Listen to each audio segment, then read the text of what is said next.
Welcome to Gravers Lane Gallery. Thank you so much for coming out. For the people who are stuck over there, please there's plenty of space in the front here if you would like to come in closer. So whether you're a longtime friend of the gallery or somebody new to the gallery, we welcome you. I hope you all get to mingle with each other because we always attract very interesting people to the gallery, and we are definitely a community, so I hope you get to know each other tonight. I'm very excited to have two of our artists in this three-person show here tonight, and some of them have traveled very far. Thank you, Polly. I don't know, where are you, Polly? Oh, you're over there. Thank you so much for traveling so far to come and see us today. Gravers Lane Gallery is contemporary craft, and we'd like to imagine with you what it was, what it can be, what it looks like today in all the various mediums. I'm the director of the gallery, but the gallery wouldn't be the gallery without Bruce Hoffman sitting over there, who has a long-time friendship with Polly and Lucy Arai. Kate is here today, and Tilly, our co-op from Drexel, is helping out. And Leslie, where's Leslie? Leslie's over there too. So if you have any questions for us afterwards, please don't hesitate to come and find us. If you would like to know about all of the exciting programming we have a newsletter. Leave us your email, and then you'll get to know what's going on in the jewelry world and what's going on with ceramics and glass and fiber and all the exciting things we have planned this year. Before I introduce this show, our next two shows this summer is a jewelry show curated by the Night Shift Studios. It's going to be a group show about jewelry in motion, which is very, very interesting. And our next show will be Barbara Strausberg, who's fiber-based and also painter. And she's going to be combined with a ceramic artist, Lisa Belsky. So that'll be in July and August. And currently, next Thursday, we have a really exciting installation by Lanny Bergner at In Liquid Gallery that Bruce Hoffman orchestrated. And he's giving a talk next Thursday, right? Lanny Bergner. So if you want to see us over there and at In Liquid, we'd love to see you as well. Some of his work is hanging here, and some of his work is in the window over there. So without further ado, this very exciting exhibition is called Echoes in Thread, Woven, Printed, and Stitched. And we have three artists who seemingly have very different kinds of work. And they all came together really beautifully through their experience in Asia, whether they were trained or worked or lived there. And also the thread is kind of the metaphorical link between all of their works. Their stitching, their weaving, as well as other techniques. And we thought it was a very interesting kind of grouping. And I think the work really speaks to each piece speaks to the next piece in the room. Unfortunately, Lucy Arai wasn't able to be here tonight, so I just want to say a very little short word about her, and then I will, of course, leave the floor to Agathe and Polly, which I'm sure you'd like to hear from them more than you'd like to hear from me. Lucy's work embodies a spiritual clarity through Japanese sashiko, which is the stitching, and sumi, which is ink-washed paper. Her work speaks not only to traditional craftsmanship. She learned the art, a lot of these arts, she's half Japanese, half American, and she learned the art of stitching by her uncle in Japan. She bridges her Japanese-American identity as an active participant in the U.S. State Department's Arts in Embassies program, and is credited as one of the first major contributors to the history of ink painting in America.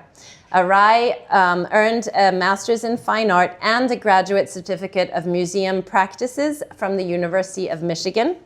And I just have a little quote of hers from her artist statement that I thought was really interesting to share with you tonight. Of course, you can read, she has a whole binder in there if you want to know more about her work. But I'm going to quote her directly. She said, "I stitch with a needle and thread in the same manner as human beings have sewn to meet the essential need to protect the body from the element and labors of their lives throughout time and across all differences. The essential need dates back to 60,000 years ago, as evidenced by a bone sewing needle in South Africa, and 50,000 years ago in Siberia by Denisovans who predate the Neanderthals. It is an existing threshold to stand. It is an exciting threshold to stand because the humble needle and thread is now an eloquent and structural medium through which I create forms with tension. If you've seen the piece in the window, she made actually a three-dimensional form that is held in tension with the stitching. And she also has other work that we do not have here that are actually globes that have the ink and the gold leafing and the stitching with them. They're really remarkable if you want to go and explore her work on her website. So where was I? That was a little diversion. Which I create forms with tension, hold conversation with my illiterate handling of ink and brush, the medium of aristocrats and literati, and visualize how the essential needs of humanity can be the connective thread to peace, quilt, strengthen relationships for a world in crisis. So that was a little bit about Lucia Rai. And I will let Agathe stand up here and be the first to share about her work. Thank you, Agathe.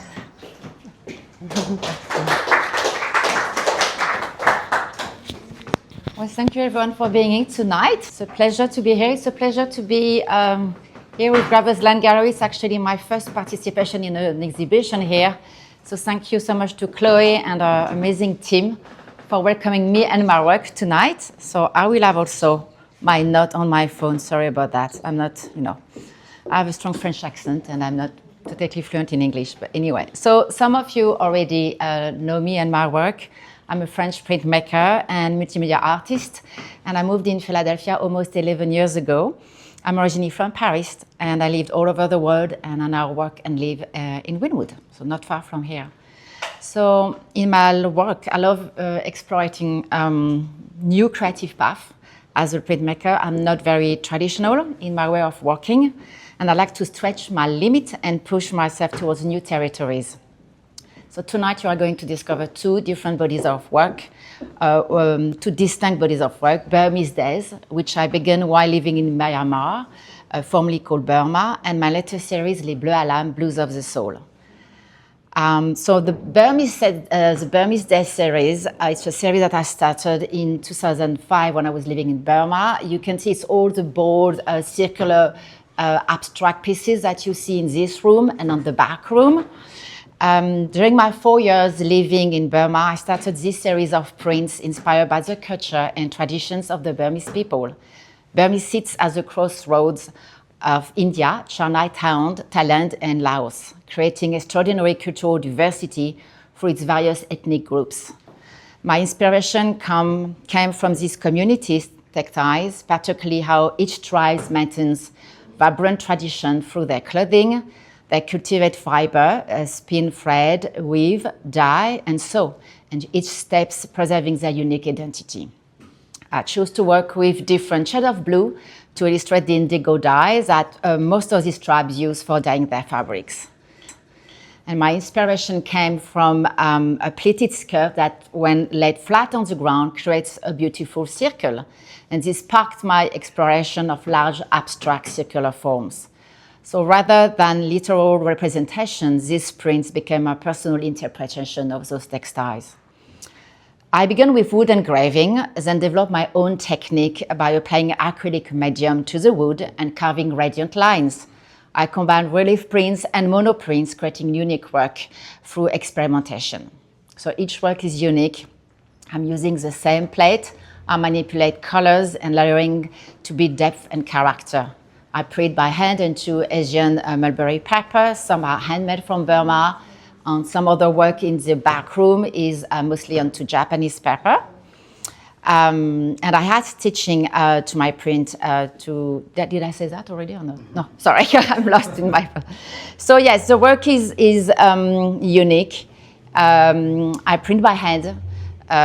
It's a long process and it takes a lot of attention and time. And when the print is finished, sometimes I had some stitching by hand to the print to create a link with the textile and also to add extra character to the prints. It also refers to the lives and to the women who sew and repair their clothes and bring intention to their life. And then we've got the Blues of the Soul series, which you have one piece hanging there in the window, and you have the back room, we've got that monoprint installation. So it's a newer body of work. We bridge 2 continents, Asia and Africa. And after Myanmar, I left Southeast Asia to live in West Africa, in Senegal and Ivory Coast, where I encountered both striking parallels and contrast to my Asian experience. So this series also reflects on the identity of textile, where they come from, how they're made, and the deep histories they carry. As I explored the intersection between this region, I found moments of connection, such as the deep importance attributed to traditional woven textile, but also striking contrast. I discovered a world of colors, textures, and traditions that are united in this series by the color of the indigo dye, which wave through both regions. So there are several steps of creation in these works. I first print large sheets of paper, creating monoprints of different shades of blues, and actually came with some samples to show you tonight. So it's something like that. They're usually bigger. I just took a small samples with me. So here there's different layers of ink on top of each other. I then, sorry, where I am now. I then cut them into thin strips and weave them together with some custom tapestry loom. So what I do when the print is finished, I actually cut some thin strips. I mount them together to make it the dimension I want. So there's some a bit wider and thinner. And I do my loom myself, so it's more like a tapestry loom. So different than what Polly is using for sure. So that's a small example. That's what the first loom I did to do my samples before I created some larger one. So it's very easy. It's an old stretcher and some nails, and I'm working mostly with cotton thread too.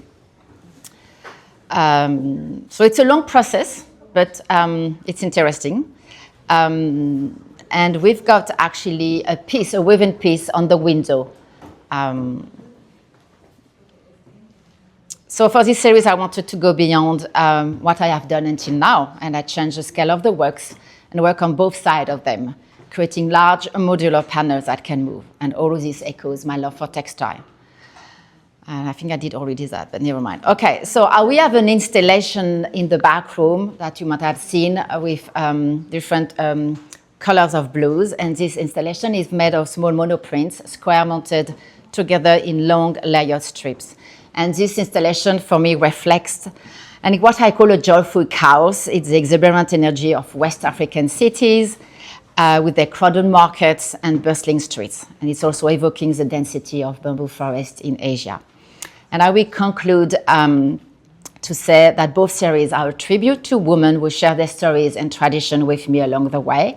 These women pass down their knowledge and skills, preserving centuries-old techniques from one generation to the next. Through their art and resilience, they embody the soul of cultural transmission. So thank you very much for listening. I just had a solo show in a brand new series, a brand new body of work called Blues of the Soul, and I have a catalog that it's just a draft. I have to rework a bit on it, and it will be published later this month. But if you want, you can look at it tonight, and it will be available a bit in 2 weeks' time, later this month. How is it available? It's available online, so it's super easy. You have a QR code, and you can, yes. It will be on my website and on my newsletter. I don't have the QR code for it at the moment because it's not published yet, but it will be published soon. And we've got, own few samples of work of that new series, but there's a lot of them. Thank you. Thank you for listening.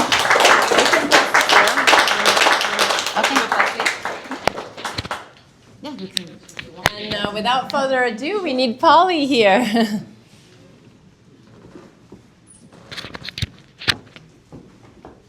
I'm gonna mic you up.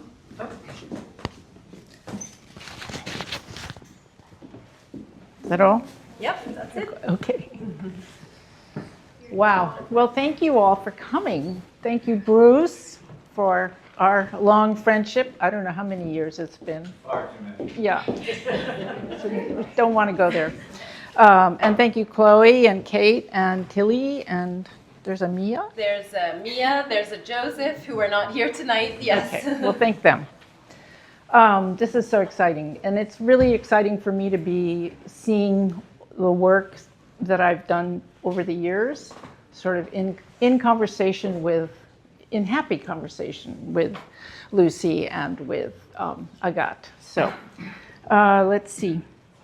There are two forces that keep me kind of moving forward, and one is really a love of color, and the other is a love of thread. And I find I get really turned on by picking up or seeing a spool or handling a bunch of thread that just speaks to me. So that really, those two forces really drive my work.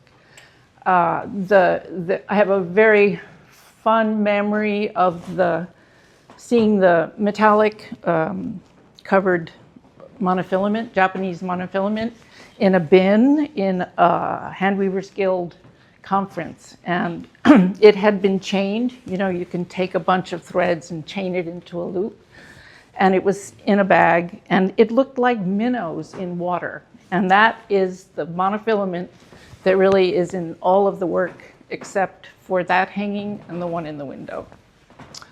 The other sort of continuous theme here is indigo, which I've used in many different ways. Recently, I love to put the pure pigment in soy milk and bind it, use it like a paint, and it makes that amazing dark blue that sort of bubbles and has purples, and so I love that. The other two forces in my life are going to Japan and studying in a religious ceremony, foundation there called Omoto. And when I was there, right out of college, I saw the weaving studio of the spiritual leader at that time. And the walls were covered with spools of different colored, naturally dyed silk. And I saw her kimono, walked past her kimono hanging up.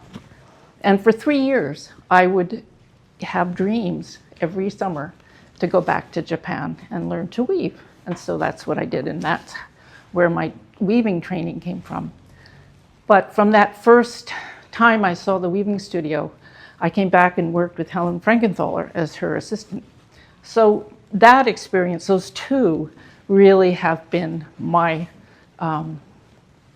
what do I say? That was my graduate school degree. Let's see what else I wanted to mention to you. So the pieces in the gallery there, particularly this red one on the wall here, is done with shifu, which is spun linen paper.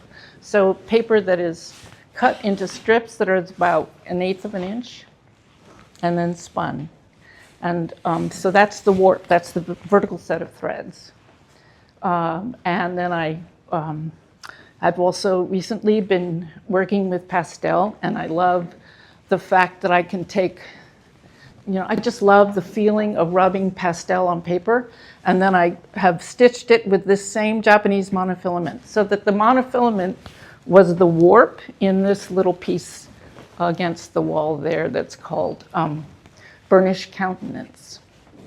And I just love that. I don't want to waste any of that metallic thread, so I've saved it, and I have little pieces of it hanging around my studio, and that's what inspired me to start stitching with it. Little did I know that I was getting involved in a whole another sort of textile tradition and history, which is that of embroidery. And so that's a whole nother can of worms that I found myself in. What else can I say? Does anybody have questions about other pieces? The other thing I've known about, or I am known for, I should say, is ikat, the tradition of ikat dyeing, which is basically tie-dyeing a bunch of threads, both the warp and the weft, and creating an image that you've designed. And ikat is known around the world. It's known in Japan as kasuri. And there are very strong markers for different traditions globally and historic sort of traditions that are all known through the process of ikat. And so I've used it in a sort of contemporary adapted way. And I still do ikat. I've been doing it for 40 years now. So that piece is ikat. The other thing I wanted to say is that in the window, I'd forgotten, Bruce, that you had that piece, and the blue is African indigo that I dyed with a guy named Gasali, who is a wonderful African ikat teacher.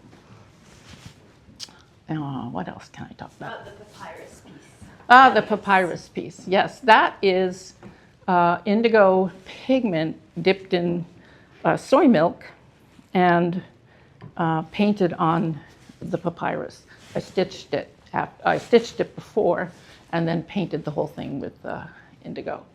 So between the pastel and the metallic thread and the color, I mean, I just work in a lot of different ways. You should talk a little bit about your loom, the fact that you work on a kimono loom. I work on a Japanese kimono loom. I have two. The problem is that it limits me, well, the older one limits me to only about 18 inches of width. A kimono usually is 14 inches, and I can max out the reed to about 17 or 18 inches. And I wind warps that are the kimono length, because that's what I was trained to do. So I usually have these really long warp that I can just kind of make. I don't know, I find after, after a couple of pieces, my juices are going, and then I have ideas for other pieces. So that's sort of how I work.